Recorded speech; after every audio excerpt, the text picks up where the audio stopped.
Etherena and Summon Arena. What is up with that? How exactly can you get into it? What are some of the strats and some of the things that you want to consider, and really ultimately the perception that you want to have so that you can be as successful at it? I feel like Etherena is really straightforward, and one of the best pieces of advice that I can give you is that having the best offense is going to really be boiling down to your defense, and really the best offense is the best defense, right? So with that, when you're actually looking at the team setup, the main thing that this is really going to be promoting is the idea of trying to win matches when you're not even playing and coming back and being able to climb the ladder. If you're winning your defenses, that actually can push you a lot more than just you going in and straight attacking people. And this is something that is going to be a huge thing to make sure that you're taking advantage of, especially as you go up, making sure you have a defense that really honestly is super baity and or might actually have people really attacking it because they just feel like, ooh, maybe I can win this. And then you end up winning that, or say like 180ing the fight, and now that's you pushing into the next rank. Now you do get 5 ticket entries per day that you're able to use, and then you can use Hydro Crystals to refill an additional 10.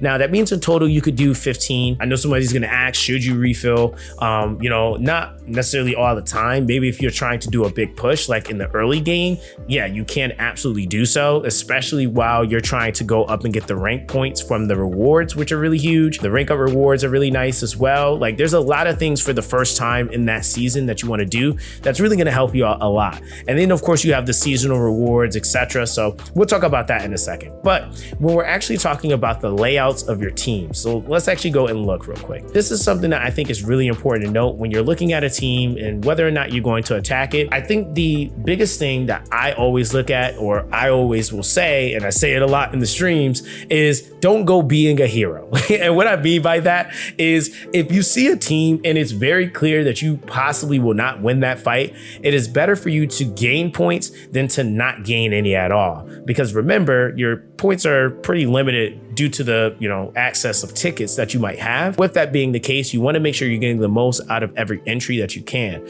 So going for points is going to be way more valuable than losing the fight. And of course, like I mentioned before, if your defense formation is really solid, you'll also be able to win a lot of fights that way as well. So when I'm looking at a lot of these teams, these are emphasizing Dokis, and for example, like I think those first 2 teams I just looked at were Doki teams. Is that something I'm really going to have a high probability speed contesting? Not really. There's too much variation here. It's like I have to try to maybe speed contest the Freya and the Doki, and I might not be able to do so, right? Now this team as well, same thing. There's a Messiah, there's a Heinrich, there's a Freya. This has to be minimum, especially because he's already in Diamond, has to be over 200 speed. Do I have 200 speed yet? No, right? So I'm going to be looking through and ciphering through these opponents, seeing what I have, what I don't have. Now, does this seem like a team that I could possibly beat? Yeah, sure. Now, the one thing that's really important to note too is also that the Tiamat could be fast, but there's a high probability most players aren't going to build them fast, at least not faster than what I might actually, throw out on the field. Now, what we're looking for here, okay, is a couple of different things. And this also is how you can like reconstruct your team comp as you're basically, approaching different strats and different defense formations. This also kind of applies to RTA a little bit. Not really as much as in Etherena, but it does, right? So when you're looking at like, say for example, somebody's lineup, this one is pretty neutral. Like they have 2 constant units, they have a odd and they have a reason attribute unit. Now, in let's say a scenario where they have a ton of reason on the team, I would actually be trying to shift my units maybe to like, say for example, I take up my Leon and then I would throw in Rosa. Now, why exactly would I do that in a scenario like that? Because of the attribute resistance, right? So remember, if I'm at a disadvantage, I would reduce my own crit rate at that point by 30%. My accuracy is being reduced by 50% and my damage dealt is being reduced by 15%. So these are things that you want to kind of keep in the back of your mind when you're trying to think about what team comps or really honestly just what units that you want to place to build your team comps. So that's really, really important. Now in this scenario, it really wouldn't matter because I'm dealing with what I got right here. And actually, no, I'm right. Rosa would be the choice here. We want to have our opener, which I think is always really, really, really important, which is going to be my Kraken. We have our defense breaker, which that could be like a Dyna or Gray. And then we have our cleaver, and I have like reinforced like sustain / like damage coming from Hellkid. But if you don't have Hellkid, you could easily go for maybe more CC, more rotation. It really all depends on what you might have at that point, right? So we're gonna go ahead and attack. Obviously, we win the speed contest here. And we're gonna go ahead and lock down their team, right? And we also get the pushback. So that gives my team able opportunity to be able to push forward. And ultimately, it's going to basically make it to where when I'm going to now use my skill 3, that's gonna give me the defense break. And then we're gonna go for our skill 2 here, boom. And then now we're gonna actually be hitting with the skill 3 coming from Rosa, and that's gonna be a straight cleave, boom, right? So we got rid of their Leon. And then now we're gonna actually, let's see, I think the Tiamat, we could actually go back further. Oh, there we go. And she stays locked down because of Kraken's skill. So it actually extended it. Oh man, that's why Kraken's so good. But now we get rid of the Tiamat because that was like the next big problem. And then we get rid of the Dorothy. And now the Messiah should be done at this point.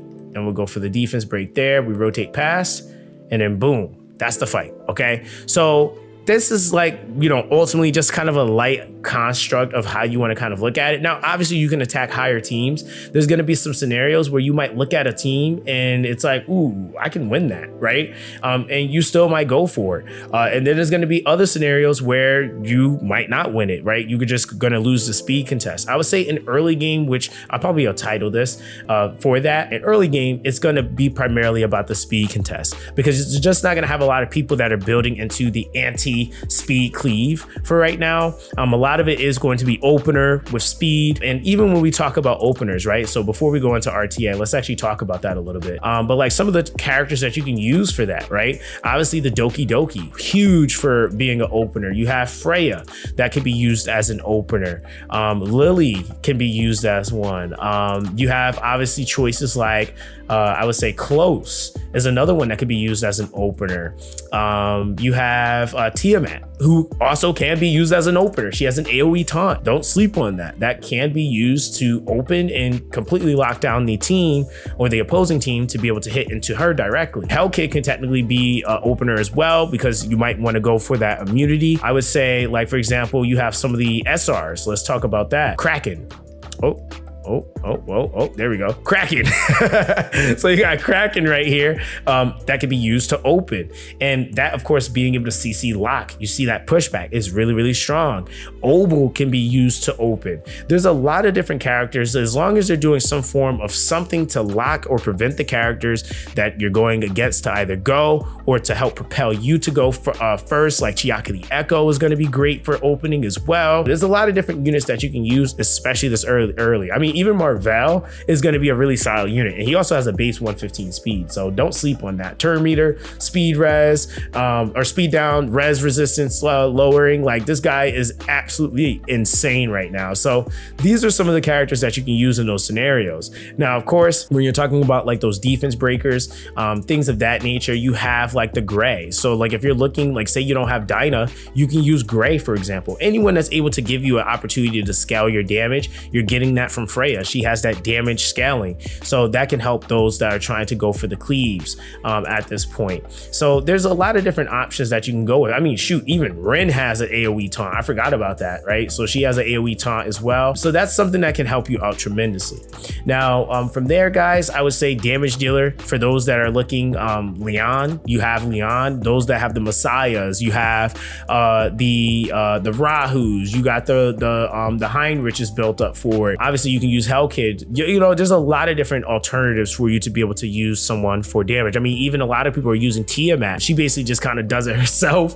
Born is another one. Rosa, right? So those would be like some of your DPSs that would be being rotated that could, you know, help out with like cleaving your opponents or working them down.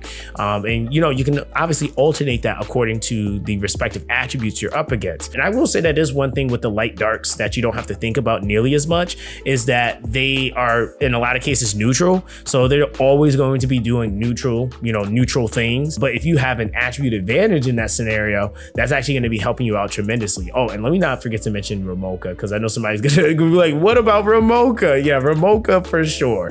Right now, of course, with that just is like, some of the options. It's not every option, but that's just to kind of give you guys that, we're kind of like wondering, like, who can I use as an opener? Who can I use as DPS? Who can I use for control, CC?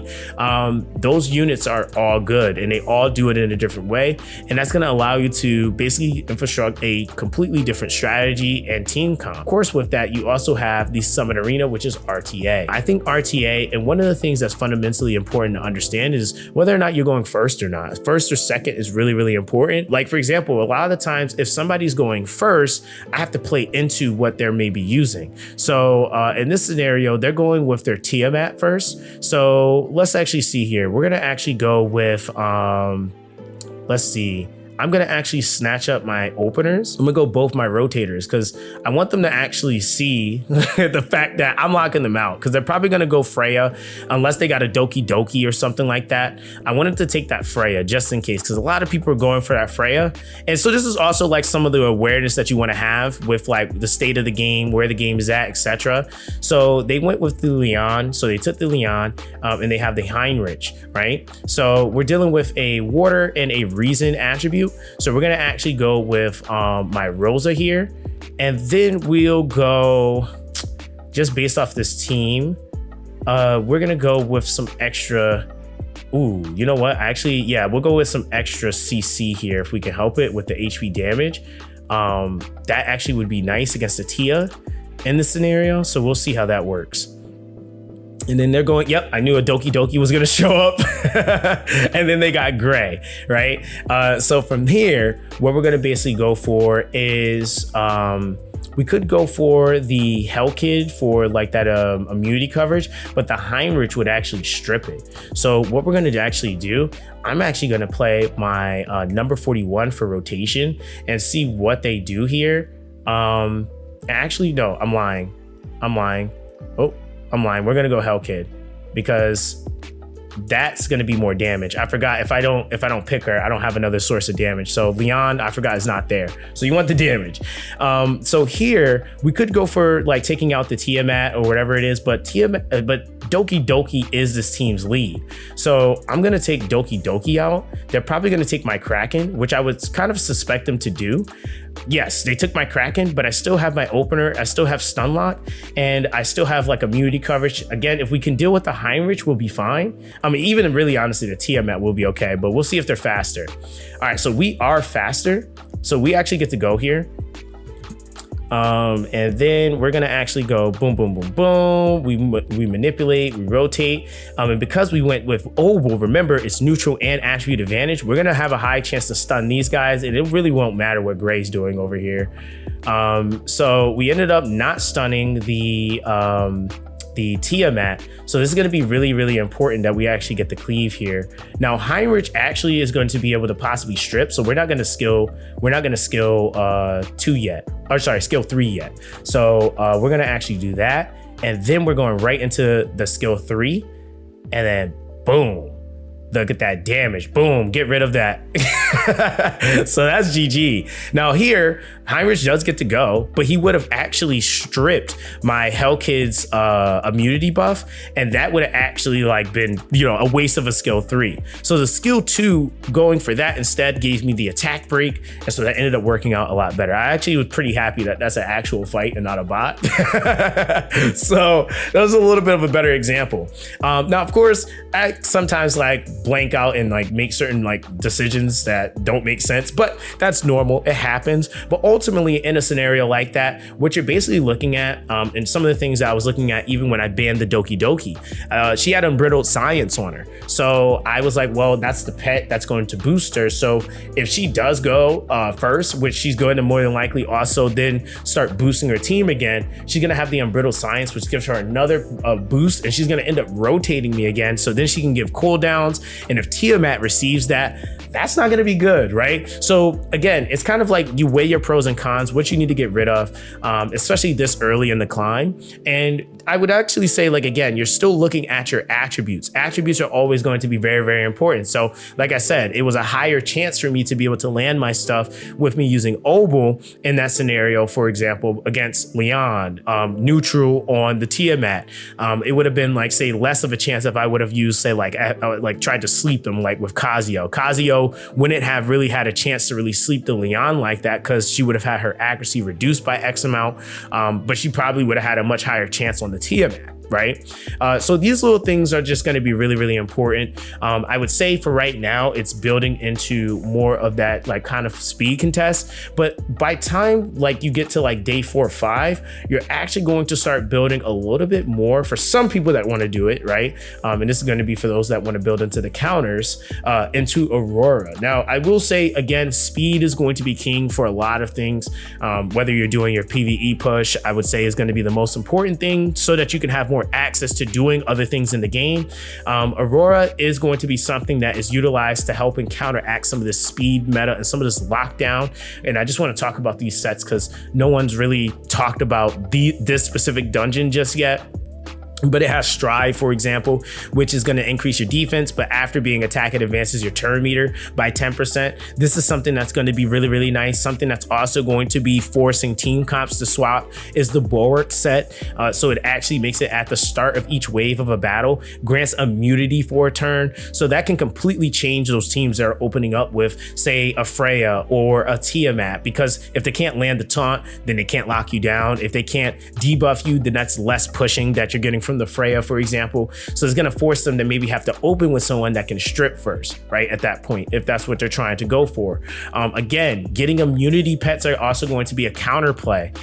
So you're ultimately going to be able to build more into that. And I'm gonna have another video kind of talking about that a little bit more when we're able to actually build more of that stuff. But for right now, that's going to be the main basis, right? Even into RTA, it's going to be a lot of that speed contesting, making sure that you're paying attention to the attributes and the pets. That also is going to help you determine like who you might want to ban versus not.